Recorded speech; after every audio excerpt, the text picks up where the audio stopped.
шагналыг бас авсан. Аа. Энэ ямар шагналууд вэ? Энэ болонгод 9 сарын аймгийн намрын хүнсүдэ ачаалал үйлдвэр 2023 үстэнд онцлог бүтээгдэхүүн үйлдвэрлэгчээр тодорсон. Тэгээд тэр үеэр мөн нөгөө төрийн банкнаас юу яасан?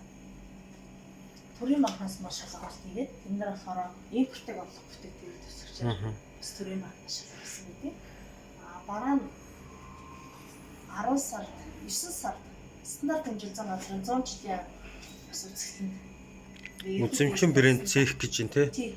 Одоо энэ иргэдэд ээлтэй стандартын өдрлөгийн үйл ажиллагаанд оролцсон. Тэгээд бас энэ талхлыг бас өгсөн гэдэг стандарт хэмжүүлсэн газраас. Тэр Сүхбаатарын талбайд нөгөө улсын хэмжээнийхэн юм ирсэн. 100 жилийн аймгаа төлөвлөж орсон байгаа.